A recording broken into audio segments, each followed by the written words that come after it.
ગયા વર્ષે આપણે જોયું કે ઘણી બધી ડોમેસ્ટિક લેવલ પર જો કે પછી ગ્લોબલ ફ્રન્ટ પર ઇવેન્ટ્સ મહત્વની રહી હતી, પરંતુ આ વર્ષની શરૂઆત જ આપણે ઇવેન્ટ્સથી જોશું. હવે આવનારા સપ્તાહ આપણે પરિણામોની સિઝન Q3 અર્નિંગ્સ શરૂ થશે. ત્યારબાદ 20 તારીખે અગર મોટી ઇવેન્ટ જોઈએ ગ્લોબલ ફ્રન્ટ પર, તો ટ્રમ્પ તેઓ પોતાનો ઓફિશિયલી કાર્યભાર સંભાળશે. ત્યારબાદ કઈ રીતે જાહેરાતો થશે, બધા પર એક ફોકસ રહેશે. અને એની સાથે બજેટ 1 ફેબ્રુઆરીએ. તો કઈ રીતે આ બધા જે સંકેતો છે, જે સેટઅપ અત્યારે બજાર માટે આપણે જોઈ રહ્યા છીએ, આ બધા વચ્ચે એક વ્યૂ લઈએ. 2025 તમે કઈ રીતે જોઈ રહ્યા છો માર્કેટ માટે?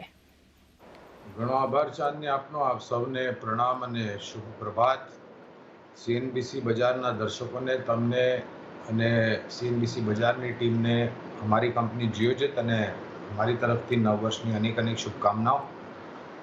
તો હવે આને અવરોધો કહીએ કે પરિબળો કહીએ કે એક ઘટનાક્રમ કહીએ, એની ઉપર એક મોટો પ્રશ્નચિહ્ન છે. શરૂઆત 2025ની છેલ્લા 2 દિવસમાં સારા સ્તર પર થઈ અને ગઈકાલે બી તમે જોવા જાઓ તો સર્વોચ્ચમ સપાટીની આસપાસ જઈને બજારે બંધ આપ્યું. પરિણામોની સિઝન મારા ખ્યાલથી લગભગ 10 તારીખની આસપાસ અથવા તો 8 તારીખની આસપાસ શરૂ થઈ જશે. તમે એડવાન્સ ટેક્સના આંકડાઓ જુઓ, GST કલેક્શનના આંકડાઓ જુઓ અને કારોબારની અપડેટને લઈને તમે ટિપ્પણીઓ સાંભળો, તો કદાચ બજાર એવું અનુમાન લગાડી રહ્યું છે, અને અમે બી અનુમાન લગાડી રહ્યા છીએ કે ત્રીજા ત્રૈમાસિકના પરિણામ કદાચ બીજા ત્રૈમાસિક થોડા ઘણા સારા આવી શકે. પછી નિર્ભર રહેશે ચાંદની કે ક્ષેત્રના આધાર પર શું પરિસ્થિતિ છે, પણ એકંદરે સારા આવે એવું અનુમાન છે. રાષ્ટ્રપતિ ટ્રમ્પ કાર્યકાળ સંભાળશે અને ઓવલ ઓફિસમાં જઈને બેસશે.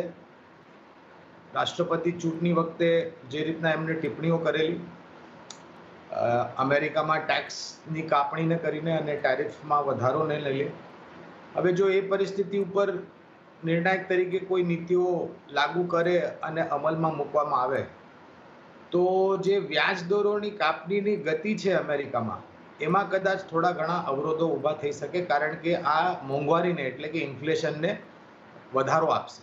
તમે અમેરિકામાં ટેક્સ કાપણી કરો અને ટેરિફનું વધારો, તો જોવાલાયક છે કે શું રણનીતિ અને શું નીતિઓ લાવે છે. બજેટને લઈને આગળ પડતી ટિપ્પણી તો હું કરતો નથી ચાંદની, પણ મારા ખ્યાલથી છેલ્લા ઘણા વર્ષોથી જે રીતના આપણે ભાજપા સરકાર બજેટ રજૂ કરે છે, મારા ખ્યાલથી વિત્તીય અનુશાસન એટલે કે ફિસ્કલ ડિસિપ્લિન, એમ્પ્લોયમેન્ટ જનરેશન, રોજગાર ઊભા કરવાની પરિસ્થિતિઓ, અને એની સાથે જ ખપતને થોડો ઘણો સહારો મળે, આ બધી અમુક વાતો છે. અને ઓફકોર્સ નિર્માણ કાર્યમાં, રક્ષા ક્ષેત્રમાં બજેટ આવંટન સારું એવું થાય એવું અનુમાન છે. પણ કારણ કે આપણે 2 દિવસથી નિરંતર ઉપર ગયા છે ચાંદની, થઈ શકે છે, શક્ય છે કે આજે અથવા તો આ અઠવાડિયે, એટલે કે આવતા અઠવાડિયે, માફ કરજો, કદાચ આજે છેલ્લો દિવસ બી છે પાછો શુક્રવારનો, એટલે થોડી ઘણી નફો બાંધવા માટે લોકો આવે ટૂંકાથી મધ્યમ ગાળા માટે, એવી આશંકા છે. પણ વિદેશી સંસ્થાગત રોકાણકારો તરફથી બી તમે જોવા જાઓ તો ગયા વર્ષે સારી એવી વેચવાલી થયેલી છે. આપણે ઇતિહાસમાં જવું નથી, કદાચ ધીરે ધીરે કરીને એ લોકો બી પાછા આવે અને સ્થાનીય સંસ્થાગત રોકાણકારો અને સ્થાનીય નાના અને મોટા રોકાણકારો મારા ખ્યાલથી બહુ જ મોટા પાયે સહારો આપ્યો છે બજારને 2024માં. એટલે જ આપણે માત્ર 10% આસપાસની નીચલી સપાટી જોયેલી સર્વોચ્ચ સપાટીથી. તો સારો 2025નો વર્ષમાં મારા ખ્યાલથી તમારે અનુમાન થોડું ઓછું રાખવું જોઈએ. જે રીતના આપણને વળતર 2024 જાન્યુઆરીથી સપ્ટેમ્બર સુધી મળ્યું, 2023-2022માં મળ્યું, એવું રિટર્ન કદાચ 2025માં હાલની પરિસ્થિતિને ધ્યાનમાં રાખતા થોડી ઘણી એક્સપેક્ટેશન નીચલી સપાટી પર રાખવું જોઈએ. જી, તો ઓવરઓલ એક વ્યૂ, ઘણા બધા સંકેતો, ઘણી બધી ઇવેન્ટ્સની વચ્ચે જે છે સારા રિટર્ન્સની, વધારે રિટર્ન્સની આશા થોડી આ વર્ષે ઓછી રાખવી જોઈએ. રચના વૈદ્ય